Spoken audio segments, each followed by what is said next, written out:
داستان ایمان فروشوں کی قسط نمبر 250۔ یہ سب بہت ذہین تھے۔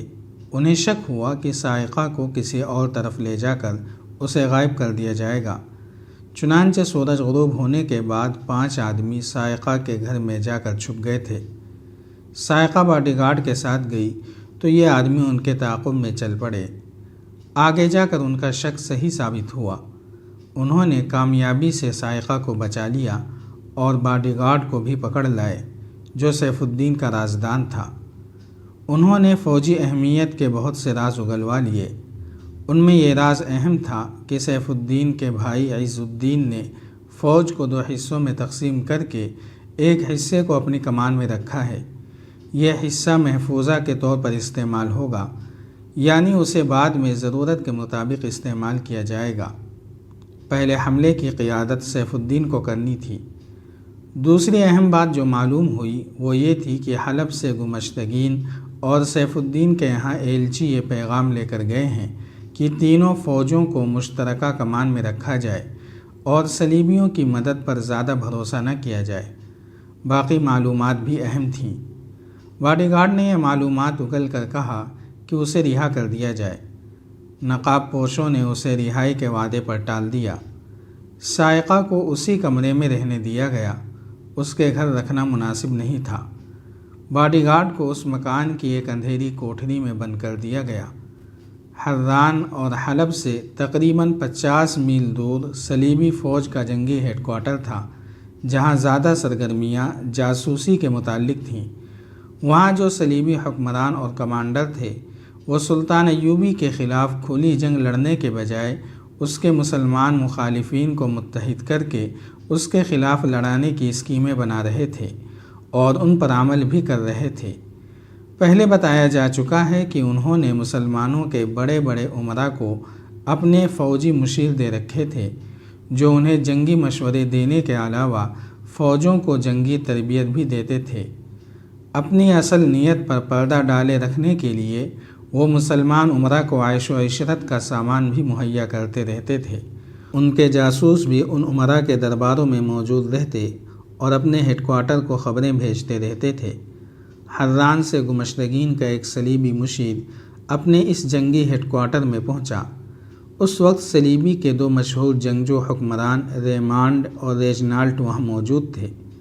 ریمانڈ وہ حکمران تھا جسے حال ہی میں سلطان ایوبی نے ایک بروقت اور برق رفتار چال چل کر بھگا دیا تھا، اور ریجنالٹ وہ مشہور صلیبی حکمران تھا جسے نور الدین زنگی نے ایک معرکے میں جنگی قیدی بنا لیا تھا۔ اسے اور دیگر صلیبی قیدیوں کو حران میں گمشتگین کے حوالے کر دیا گیا تھا۔ اس وقت گمشتگین خلافت بغداد کا ایک قلعہ دار تھا۔ زنگی فوت ہو گیا تو اس قلعے دار نے خود مختاری کا اعلان کر دیا اور صلیبیوں کے ساتھ دوستی گہری کرنے کے لیے ریجنالٹ جیسے قیمتی قیدی کو تمام صلیبی قیدیوں سمیت رہا کر دیا۔ نور الدین زنگی نے کہا تھا کہ ریجنالٹ کے عوض وہ صلیبیوں سے اپنی شرطیں منوائے گا۔ زنگی مر گیا تو امراء نے عیاشی اور حکومت کے نشے میں اس کے تمام تر منصوبے الٹ کر دیے اور صلیبی سلطنت اسلامیہ کی بنیادوں پر اترنا شروع ہو گئے۔ حران سے صلیبی مشیر جو دراصل جاسوس تھا ریمانڈ اور ریجنالٹ کے پاس پہنچا اور حران کے تازہ واقعات کی تفصیلی رپورٹ دی۔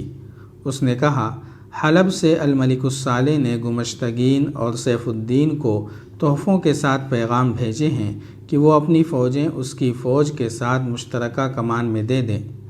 وہاں یہ عجیب واقعہ ہوا ہے کہ گمشتگین کے 2 سالاروں نے حران کے قاضی کو قتل کر دیا اور 2 لڑکیوں کو جو حلب سے الملک الصالح نے پیغام کے ساتھ تحفے کے طور پر بھیجی تھیں بھگا دیا۔ پھر انہوں نے اعتراف کیا ہے کہ وہ صلاح الدین ایوبی کے حامی ہیں اور وہ اسی کے لیے زمین ہموار کر رہے تھے۔ یہ دونوں سالار سگے بھائی ہیں اور ہندوستان سے آئے ہیں۔ دونوں کو گمشتگین نے قید خانے میں ڈال دیا ہے۔ اس سے ایک ہی روز پہلے ہمارا ایک ساتھی مشیر گمشتگین کے گھر میں ایک دعوت کے دوران پر اسرار طریقے سے قتل ہو گیا ہے۔ اگلے دن معلوم ہوا کہ گمشتگین کے حرم کی ایک لڑکی اور اس کا ایک باڈی گارڈ لاپتہ ہیں۔ صلیبیوں کی اس کانفرنس میں قہقہہ بلند ہوا اور کچھ دیر تک سب ہنستے رہے۔ ریمانڈ نے کہا، یہ مسلمان قوم اس قدر جنسیت پسند ہو گئی ہے کہ اس کے حکمران، امراء اور وزراء جنگ اور سیاست کے فیصلے بھی جنسی لذت پرستی سے مغلوب ہو کر کرتے ہیں۔ ذرا غور کرو کہ گمشتگین جیسے جابر اور جنگجو قلعہ دار کی فوج کی اعلیٰ کمان جن دو سالاروں کے پاس تھی، وہ دونوں اس کے دشمن صلاح الدین ایوبی کے کیمپ کے سالار تھے۔ مجھے یقین ہے کہ ان دونوں نے تحفے میں آئی ہوئی لڑکیوں کی خاطر قاضی کو قتل کیا ہوگا اور لڑکیوں کو صلاح الدین ایوبی کے پاس بھیج دیا ہوگا اور خود قید ہو گئے۔ گمشتگین کے حرم کی جو لڑکی لاپتہ ہو گئی ہے، وہ اس محافظ نے بھگائی ہوگی اور ہمارا آدمی معلوم نہیں کس چکر میں قتل ہو گیا۔ مسلمان امراء، قلعہ داروں اور حاکموں کی مقید دنیا بڑی ہی پر اسرار دنیا ہے۔ میں آپ کو یقین دلاتا ہوں کہ یہ قوم عیش و عشرت اور لذت پرستی سے تباہ ہوگی۔ میں دو باتیں کہوں گا، ایک اور صلیبی نے کہا۔ یہ صلیبی اپنی افواج کے انٹیلیجنس کا سربراہ تھا۔ اس نے کہا، آپ نے کہا ہے کہ تحفے میں آئی ہوئی لڑکیاں حران سے بھگا کر صلاح الدین ایوبی کے پاس بھیج دی گئی ہوں گی۔ میں تسلیم نہیں کرتا۔ میں جاسوسی کا ماہر ہوں۔ دشمن کے فوجی راز حاصل کرنے کے علاوہ میرے شعبے کا کام یہ بھی ہوتا ہے کہ دشمن کے فوجی قائدین اور دیگر اعلیٰ حکام کے ذاتی کردار اور جنگی چالوں کے متعلق بھی معلومات حاصل کرے اور اپنی فوج کو آگاہ کرے۔ میں آپ کو پورے وثوق سے بتاتا ہوں کہ عورت اور شراب کے معاملے میں صلاح الدین ایوبی پتھر ہے۔ یہی ایک وجہ ہے کہ آپ اسے زہر دے کر نہیں مار سکتے، نہ اسے کسی حسین لڑکی کے جال میں پھانس کر فدائیوں سے قتل کرا سکتے ہیں۔ یہ انسانی فطرت کا اٹل اصول ہے کہ جو انسان ذہنی عیاشی کا عادی نہ ہو، اس کا عزم پختہ ہوتا ہے اور جو مہم ہاتھ میں لیتا ہے اسے سر کر کے ہی دم لیتا ہے۔ آپ کے دشمن صلاح الدین ایوبی میں یہی خوبی ہے۔ یہ اسی کا اثر ہے کہ اس کا دماغ پورا کام کرتا ہے۔ وہ ایسی چالیں چلتا ہے جو آپ کے وہم و گمان میں بھی نہیں ہوتی اور آپ کے پاؤں اکھڑ جاتے ہیں۔ جہاں تک میں نے اس کے متعلق معلومات حاصل کی ہیں، ان سے معلوم ہوتا ہے کہ وہ جسمانی ضروریات سے بے نیاز ہے۔ اس نے یہی خوبی اپنی فوج میں پیدا کر رکھی ہے، ورنہ صحرا میں لڑنے والے سپاہی برف پوش وادیوں میں اور پہاڑوں پر اس یخ موسم میں کبھی نہ لڑ سکتے۔ جب تک آپ اپنے یہاں بھی یہی خوبی پیدا نہیں کریں گے، اپنے اس دشمن کو جسے آپ صلاح الدین ایوبی کہتے ہیں کبھی شکست نہیں دے سکتے۔ اور دوسری بات یہ ہے کہ دوسرے مسلمان امراء، وزراء اور حکمرانوں میں جو زن پرستی پیدا ہو گئی ہے، وہ میرے شعبے کا کمال ہے۔ یہودی دانشوروں نے 1 صدی سے زیادہ عرصے سے مسلمانوں کی کردار کشی کی مہم چلا رکھی ہے۔ یہ دراصل ان کی کامیابی ہے کہ ہم نے لڑکیوں اور زر و جواہرات کے ذریعے مسلمان سربراہوں کا کردار ختم کیا ہے۔ ہم تو انہیں اخلاقی لحاظ سے تباہ کرنے کے لیے حسین اور تیز ترار لڑکیاں باقاعدہ تربیت کے ساتھ ان کے یہاں تحفے کے طور پہ بھیجتے ہیں۔ ان بدبختوں نے آپس میں بھی لڑکیوں کو بطور تحفہ بھیجنا شروع کر دیا ہے۔ ان کے یہاں قومی کردار ختم ہو چکا ہے۔ یہ ہماری کامیابی ہے کہ ہم نے ان کے درمیان تفرقہ اور بادشاہی کا لالچ پیدا کر دیا ہے۔ اس قوم کو ہم اسی طرح ختم کریں گے، ریجنالڈ نے کہا، اور یہ قوم اپنے کردار کے ہاتھوں تباہ ہوگی۔